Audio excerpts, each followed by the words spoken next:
Yeah, Clark was like, when we reached out to the church, and I was like, this is the first part. He's like having the space, and then everything else happens. Yeah. Yeah, we were like, we want to do visual. We're going to do it. I was like, No hesitation on our part. Take an appointment, your birth Now certificate. we just wish we had a bigger church. Now yeah, right? You need. Yeah. Good evening, everybody. I'm not starting yet. I just wanted to share that we're going to get started in a few minutes. There are more seats available if you have accessibility needs. If you need to sit down, we have several seats available spotted throughout. So please, if you are sitting somewhere and you are able to move up to an open seat, that would be helpful for us because folks are gathered in the back. We're going to get started very, very shortly.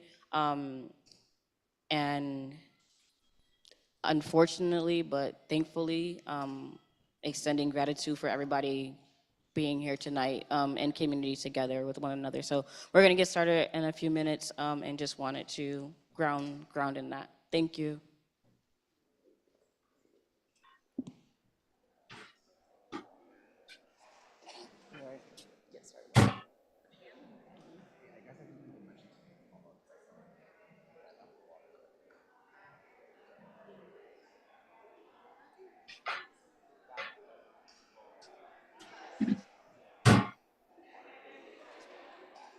No, it's up to you. Let me know if you need help.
Make sure that this doesn't fall off.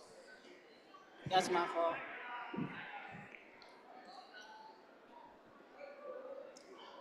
Yeah, and we're gonna get started.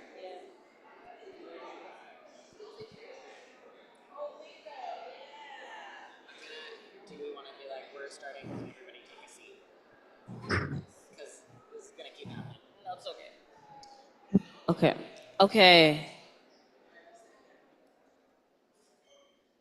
We're going to go ahead and get started.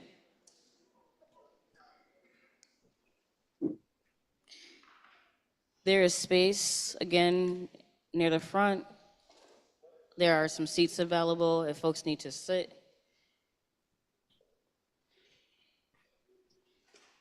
The main thing is that we need to keep this aisle open in the middle. That would be great.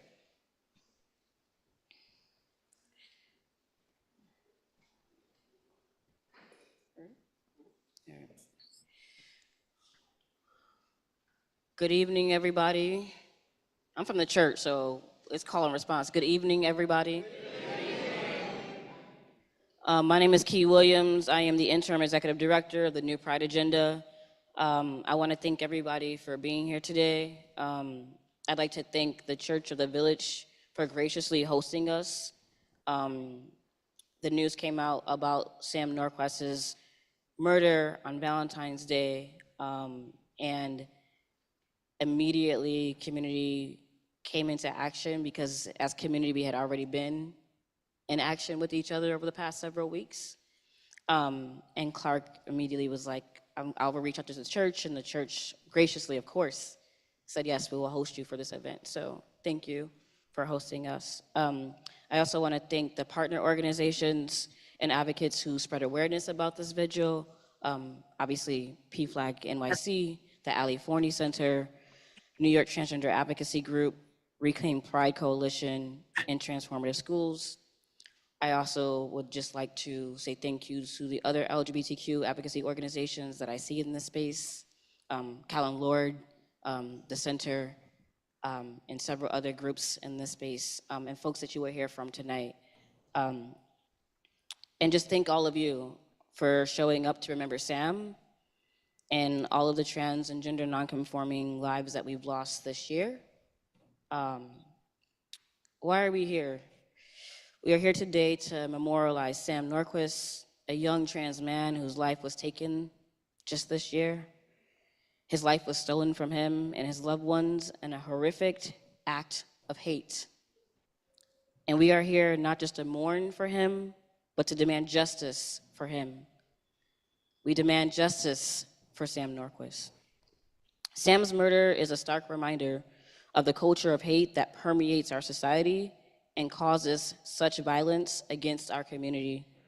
It is proof that even in a supposed safe haven state like New York, the home of Stonewall, trans and gender nonconforming lives are in jeopardy. Officials have said that Sam's murder will not be investigated as a hate crime, but investigators should not rule out such charges so quickly. Horrific acts of hate can be perpetrated by anyone, regardless of their identity or their relationship to the victim. We are also here to honor the lives of Tahari Broome, a 29-year-old Black transgender woman who was murdered in Illinois. And just last night, we were made aware of Aviana Johnson, a 25-year-old Black transgender woman from North Carolina who was found murdered. Notably, while only 13% of the transgender community is estimated or identifies as Black, Black trans women account for nearly 3/4 of known victims. Bias-motivated crimes are a real frightening problem in the US, and LGBTQ plus people continue to be targeted because of who we are. We must stand up and speak out against anti-trans violence, and that is why it is so important that you all showed up here today, and that is why we must continue to stand in solidarity with one another. You all showed up for Sam, you showed up for all the TGNC lives that we've lost thus far, and I deeply, deeply know and believe that as a resilient community, we will continue to stand up, to fight back, and demand for cause of justice for all of our community members. Together in our mourning for Sam and Tahari, we must lift each other up. And from all of us, from New Pride Agenda, from PFLAG, from everybody gathered here today, I close out with this direct affirmation. To the TGNC community and to all LGBTQ New Yorkers, you are seen, you are loved, and you matter. You are seen, you are loved, and you matter. And we will continue to fight tirelessly to uphold your rights, fight for dignity, fight for safety, and fight for our freedom. When I say trans life, you say matter. Trans lives, matter. Trans lives, matter. Trans lives. Matter. Thank you, Key. Round of applause for Key.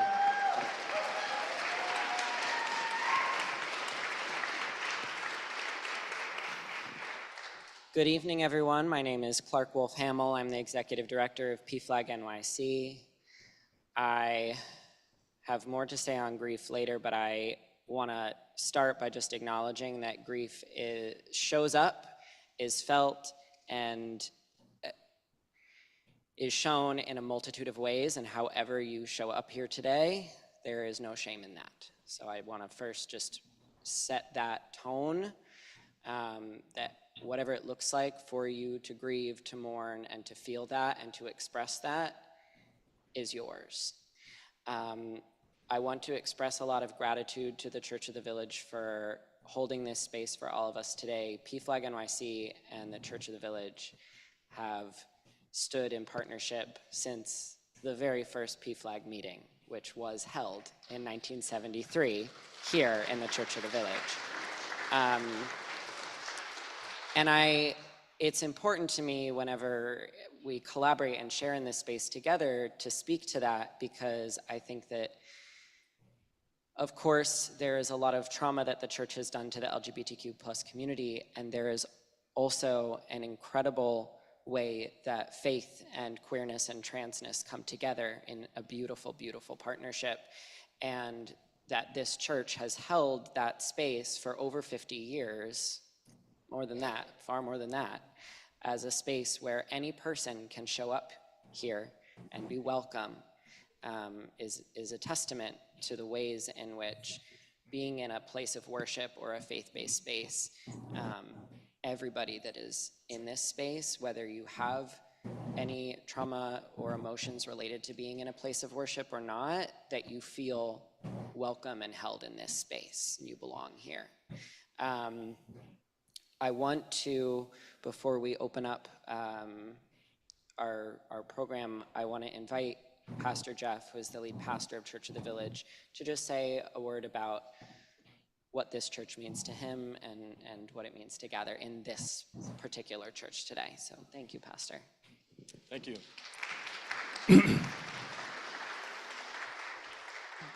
I'm Jeff Wells. I'm one of the pastors here at the Church of the Village, and I serve along with Pastor Alexis Lilly and Jorge Lockwood, who is our Minister of Worship Arts.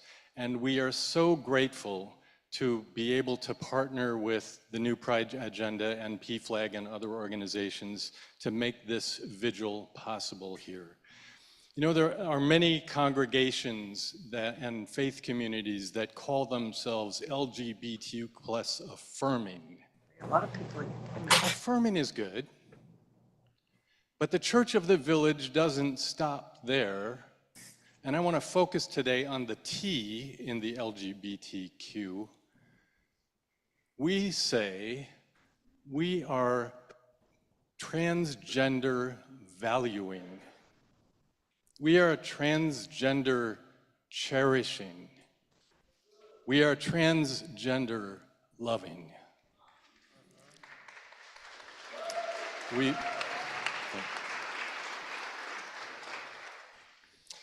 We call ourselves a chosen family, and I know that many of you can understand the significance of that, because many have suffered alienation from families or communities or churches or other faith communities.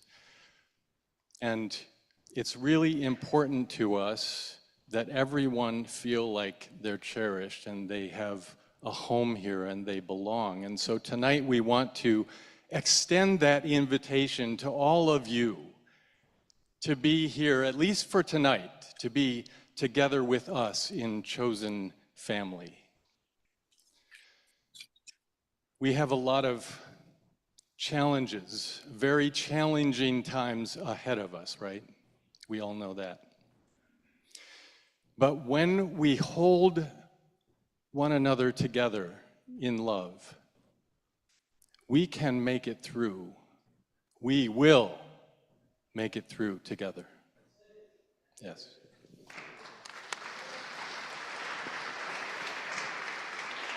Thank you, Pastor. I would like to invite our wonderful dear friend in community, Jack, who is going to be leading our opening hymn. If you have a program, and I encourage you to share, we are going to be led in Lift Every Voice and Sing, and the lyrics are on the back if you would like to sing along.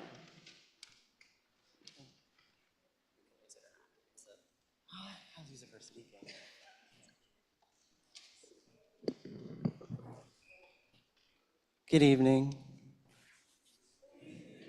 Thanks. So, yeah, we're just going to we won't do the entire hymn. It's quite long, but we can do it right up to Let Us March On Till Victory is Won. And if you know it, definitely join along. And if you find that you learn it along the way, then join in. The point is that everybody feels good and like a part of this all together. 1, 2, 3. Lift every voice and sing till earth and heaven ring. Ring with the harmonies of liberty. Let our rejoicing rise high as the listening sky. If they know who the Father is. Loud as the rolling sea. Sing a song full of the faith that the dark past has taught us. Sing a song full of the hope that the present has brought us. Facing the rising sun of our new day begun. Let us march on till victory is won. If you want to do it one more time now that we have it all in our bodies. Cool, cool. Values. All right. 1, 2, 3. Lift every voice and sing. Of us. Earth and heaven ring. Ring with the harmonies of liberty. Let it rejoice.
Good evening, everyone.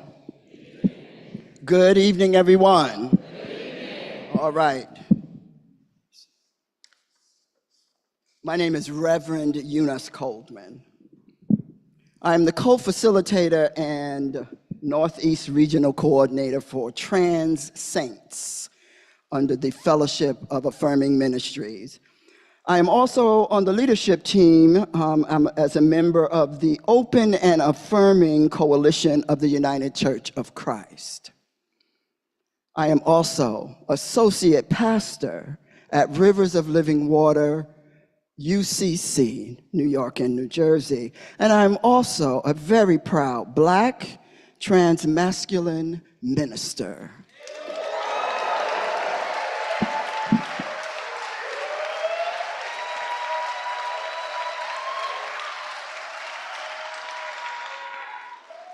Thank you. There are people who would let you, who would lead you to believe that we don't exist. Thank you. I'm glad to be here. Amen. I'm trying not to preach tonight because that's not my place. However, it's sad that we have to be here under these circumstances. But don't let your faith be rattled. Hold on to it firmly. Know that there are places that are open and affirming, and there are places that are radically inclusive, just like this place. There are many places to go. Don't let them tell you that there aren't places for you to go, to exercise your faith, because we need it more than ever right now. But anyway, again, I'm trying not to preach here, okay? So our hearts are heavy with loss of our comrade, Sam Nordquist, whose sacrifice will never be forgotten. May Sam's memory be a beacon of courage for all of us, a beacon of courage to seek love. What we do for love. We stand united in our grief and in our pride and in our love and in the life of Sam. His dedication and spirit will forever inspire us, and our thoughts are with his family during this heartbreaking time. What we do for love. Sam wanted to love and be loved. Sam wanted to love and wanted love as an action, love as a verb, love as a process. Love as transformative, a transformative force that heals and nurtures and empowers. That's what love does. Sam sought a love ethos grounded in caring and trust and respect. Sam believed in choosing love, yet Sam was met with a harsh reality. The harsh reality of our current political and religious climate. A climate that too often denies love and dignity to those like Sam, like me, like many of us, like many of you, who are simply seeking love that affirms life, love that affirms hope, love that affirms who we are. And who are we? We're trans. That's simple. Isn't it simple? Love that affirms that we are trans. There is such a thing. Believe it or not. Not only is there such a thing as trans, there's such a thing as love for trans. love of trans, love by trans, love for trans of one another, love. Love, we deserve it. Oh, I'm trying not to preach here tonight. We deserve it. In his humanness, in our humanness, we deserve to take that journey, the journey of love. A journey given to us from creation by our Creator. Whatever you believe, whatever God of your understanding there is, we were created for love and by love. God was in love with us. God is in love with us. God loves our transness. How dare anyone tell us that we don't deserve it? Don't believe it, it's not so. What we do for love. Let us honor Sam by continuing to put love into action. Let us honor Sam by experiencing love as a transformative force, using it properly and compassionately to replace hate and fear, for they cannot coexist. The stuff that's going on, I know it's hard. I know we want to break up stuff. I want to break up stuff. Yeah, and I'm a pastor. We want to break stuff up. We want to go out there. We want to just do what they doing, right? Don't we? Yeah, and it's okay to feel that way. But we don't have to necessarily act on it, though. What we want to do is combat it the best we can with what? Love. But make sure that love is for yourself as well. Love yourself. Then love others. Love your transness. It is unique. It is special. Love ye one another is what the sacred text says. Love yourself. Love your neighbor as yourself. For God so loved the world that he gave his only begotten son. She gave her only begotten son. They gave their only begotten son, daughter. That whosoever believeth will not perish and have everlasting life. They don't think that's for us either, but guess what? It is. It is all for us. It's love. It is love. Let us honor Sam by continuing the journey of love. 1 Corinthians 13:4 reminds us, love is patient.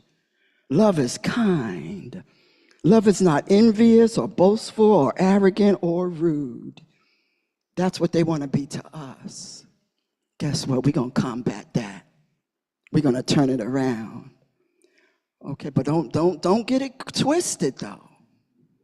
You come at us the wrong way, we're going to come back. Okay? Righteous indignation is what it's called. Okay? But we still going to do it in love. May we journey to seek love that affirms our lives, that affirms our hopes, and that affirms who we are, and we are trans. So let's take a moment. This has been a rough week for us. Even if you're not trans, it's been a rough week just to know what has happened. And just last night, adding to the list. Take a moment. Let's just put one hand over your heart. Feel it beating in your chest. Now take a deep breath and exhale. Take another one and exhale. And one more time. Inhale and exhale. The breath of life we have been gifted, and it is love. Thank you.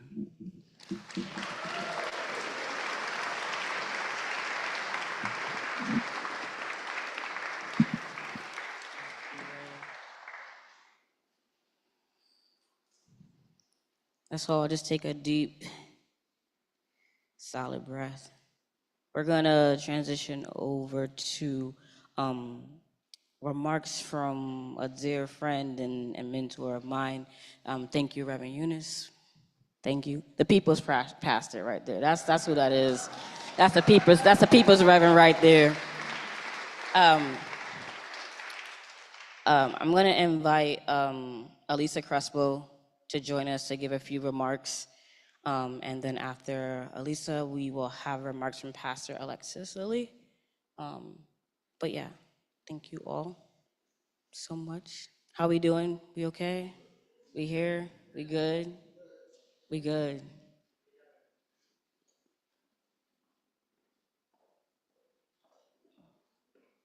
Right? You want this?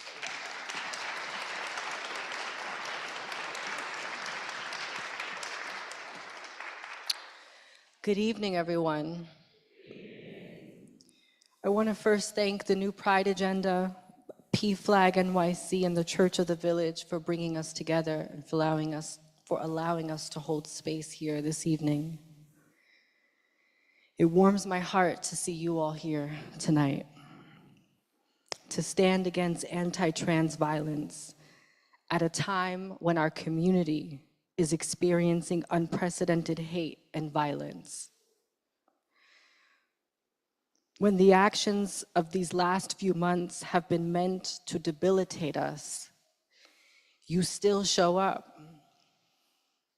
You show up and create space for healing to ensure that our siblings' memory will live on.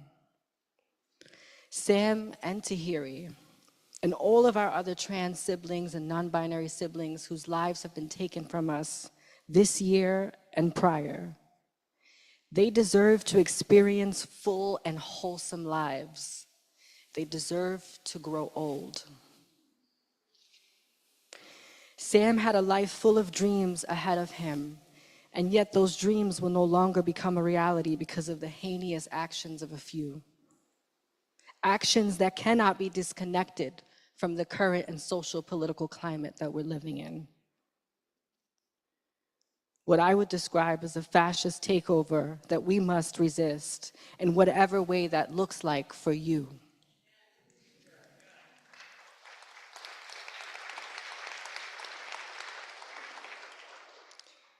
Why? Because the next generation of queer and trans youth are depending on us.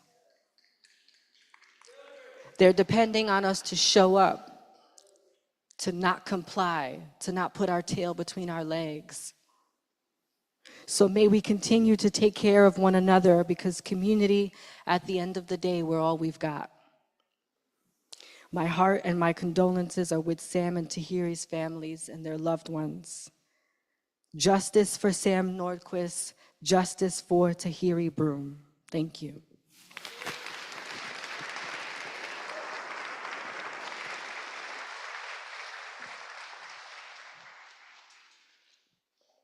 So I am Pastor Alexis. I'm one of the pastors here at Church of the Village.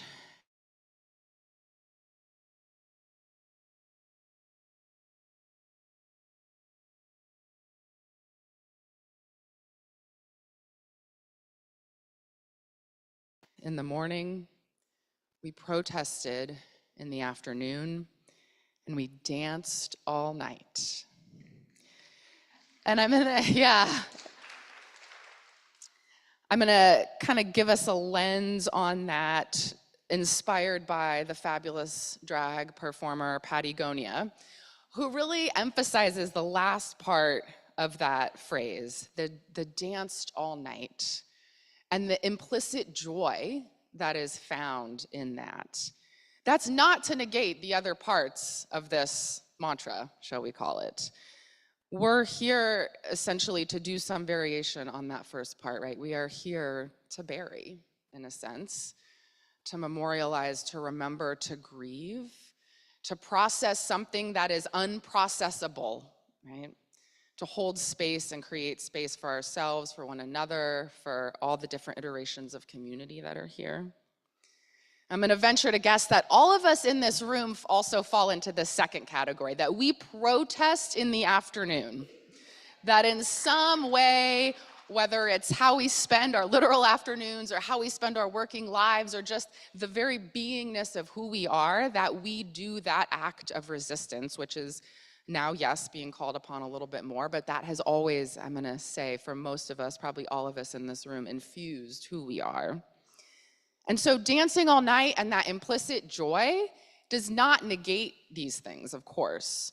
It is not my original thought to say that joy provides, to use a Patagonia metaphor, joy provides the soil that makes these things possible and continues to fuel us for this important work. So my fabulous friends and beloved community and new faces alike, I invite us to find those spaces. Some of them may be literal and physical spaces.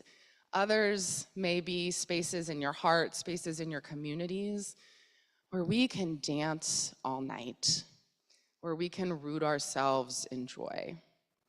And so it is, and so it is. Amen.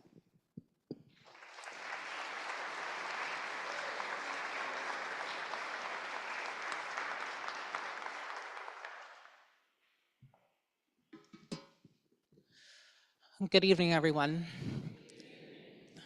My name is Yaneri Cruz. I use she, her pronouns. I'm the Director of Advocacy and Programs at the New York Transgender Advocacy Group. We gather here today with heavy hearts, mourning the tragic loss of Sam, of Tahari, and now just this week, Ariana Johnson. More lives stolen too soon. The unaliving of Sam did not happen in some distant place. It happened in our backyards, New Yorkers. Right here in our communities where transgender people are supposed to thrive, we're supposed to feel safe, where we're supposed to feel protected. But the reality is we are living in an increasingly hostile political environment. One that's not just dangerous for trans people, but dangerous for all marginalized communities. The wave of anti-trans rhetoric and policy is not just some words or political theater. It has real devastating consequences.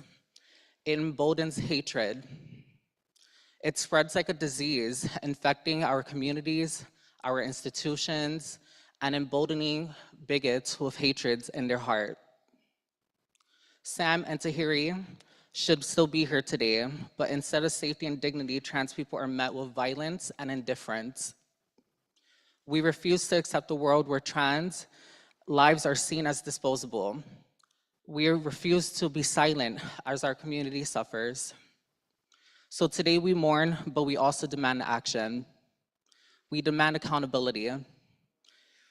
We demand a future where our lives are not just treated as political debates, but as what they are, because our lives are precious, our lives are worthy, and deserving of protection.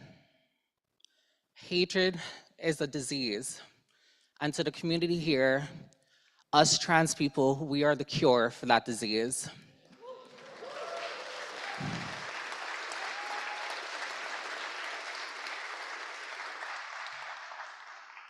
Through love, resistance, and unwavering solidarity, we will fight back, we'll protect each other, we'll honor the lives of Sam, Tahiri, and Ariana by ensuring that no more of our siblings are taken from us. Rest in power, Sam, Tahari, and Ariana. We will never forget you, and we'll keep saying your name.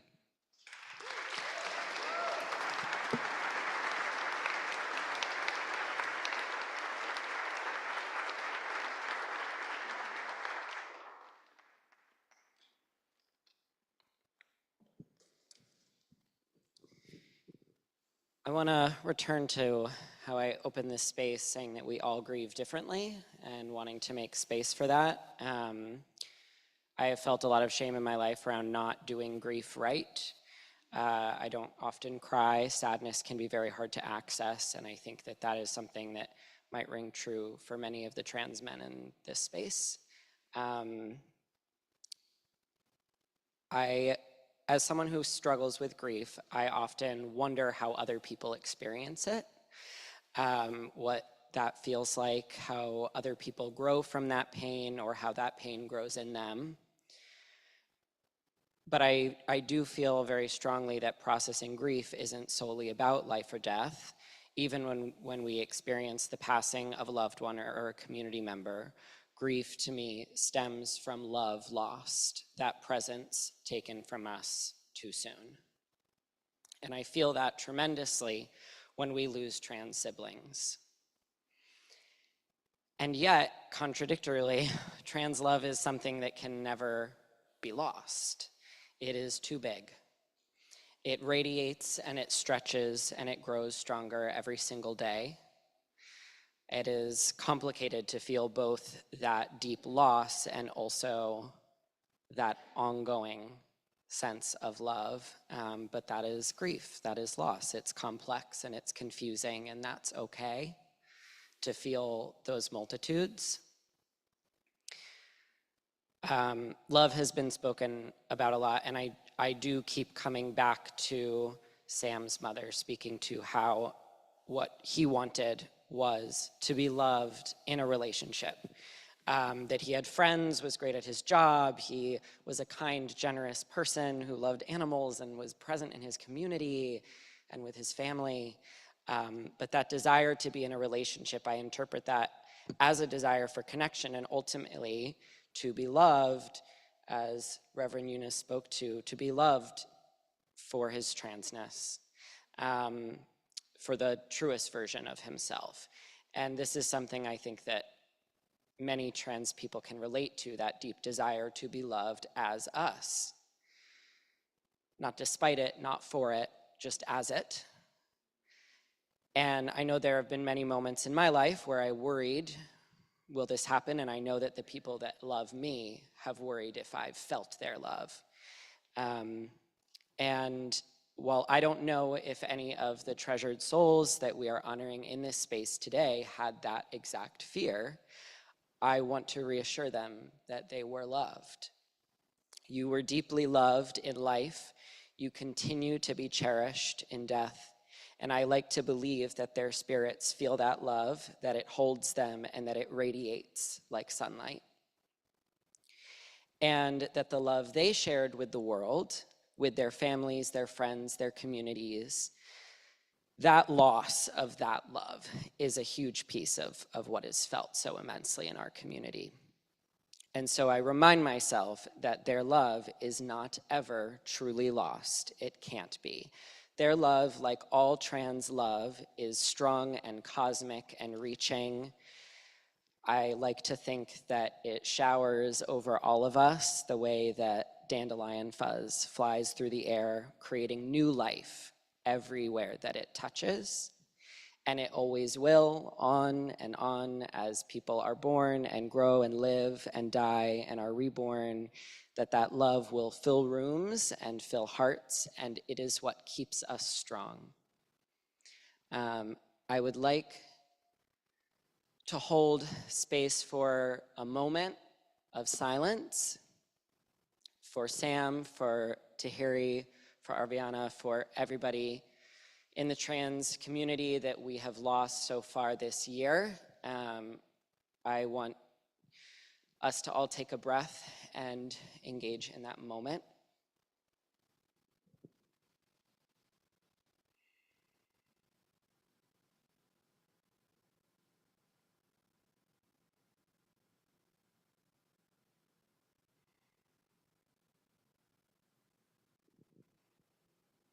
Thank you. And at this time, I would like to invite anybody that has brought flowers with them. And if you are in the beautiful balcony, feel free to do this at the end, to bring your flowers, and you can place them amongst the pulpit and then return to your seat.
Thank you, everyone.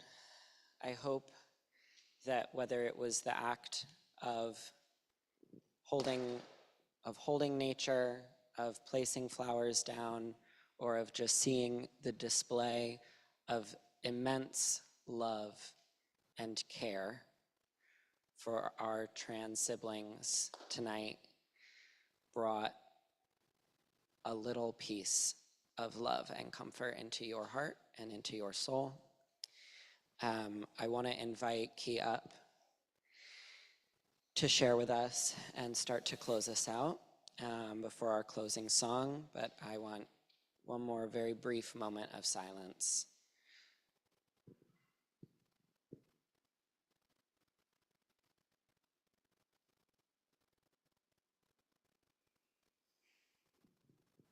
Thank you.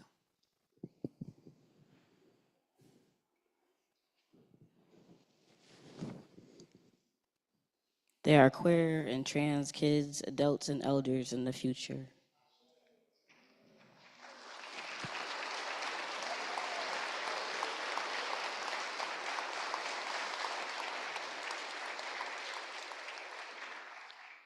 The good Lord, Audre Lorde, said, see when I get back.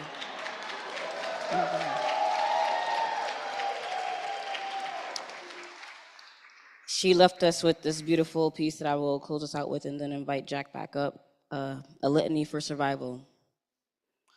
For those of us who live at the shoreline, standing upon the constant edges of decision, crucial and alone.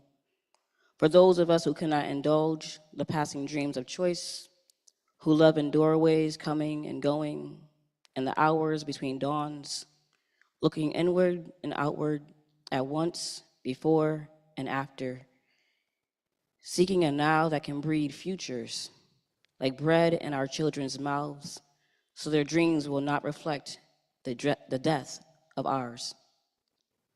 For those of us who are imprinted with fear, like a faint line in the center of our foreheads, learning to be afraid with our mother's milk, for by this weapon, this illusion of some safety to be found, the heavy-footed hoped to silence us. For all of us, this instant and this triumph, we were never meant to survive. And when the sun rises, we are afraid it might not remain. When the sun sets, we are afraid it might not rise in the morning. When our stomachs are full, we are afraid of indigestion. When our stomachs are empty, we are afraid we may never eat again. When we are loved, we are afraid love will never return. And when we speak, we are afraid our words will not be heard nor welcomed. But when we are silent, we are still afraid. So it is better to speak, remembering we were never meant to survive. Ashe.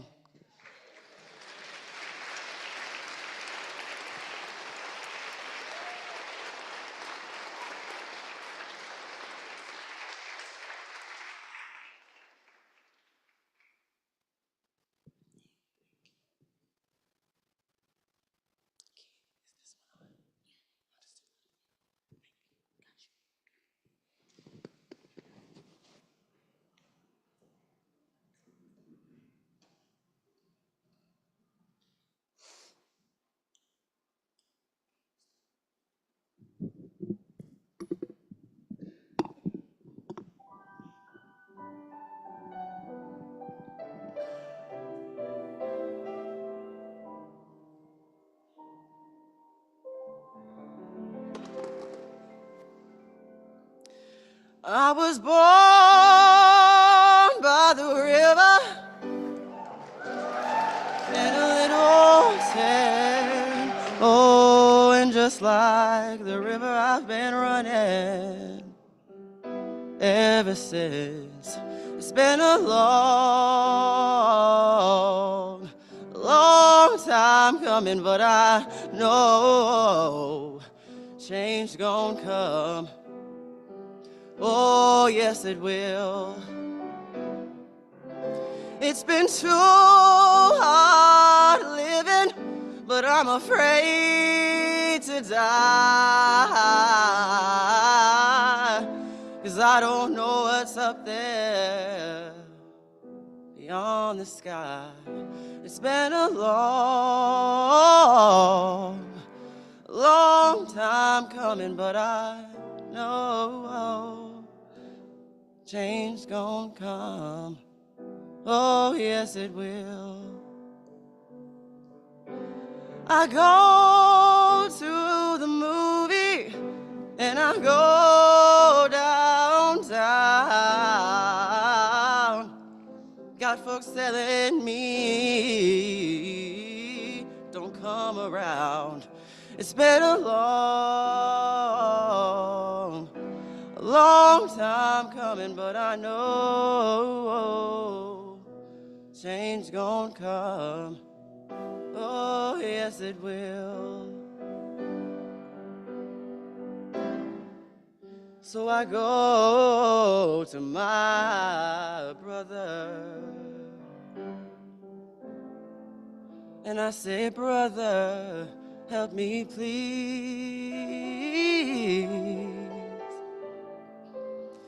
Something always knocks me right back down, right back down on my knees. It's been hard living, but I'm afraid to die. 'Cause I don't know what's up there beyond the sky. It's been a long time coming, but I know change gon' come. Oh, yes, it will. So I go to my brother and I say, brother, help me please. But every time something knocks me right back down, right back down, right back down on my knees. It's been hard living, but I'm afraid to die. I never know what's up there beyond the sky. It's been a long time coming, but I know change gon' come. Oh, yes, it will. Oh, yes, it will. Change gon' come. Yes, it will.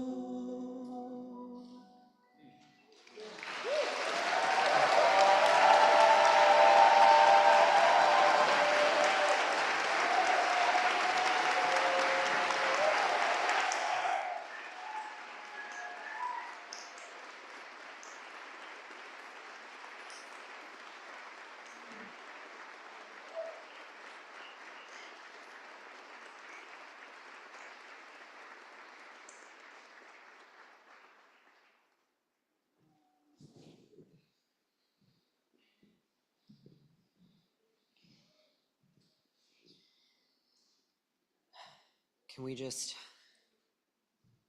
give Jack another round of applause, please?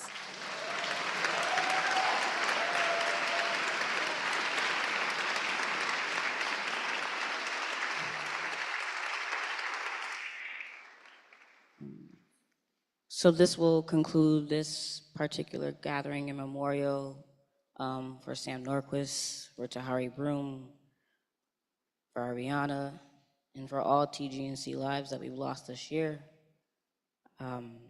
thank you all again for gathering here, for being in community with one another.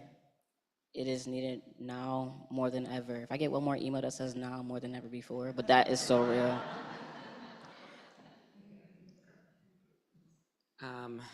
Please feel free to take a moment with the flowers. Feel free to take a flower that was not yours to begin with. Feel free to leave them there, whatever you would like, whatever feels right. I want to say thank you to everyone for being here, and I hope that when you leave this space, you carry the love that you felt here with you everywhere you go.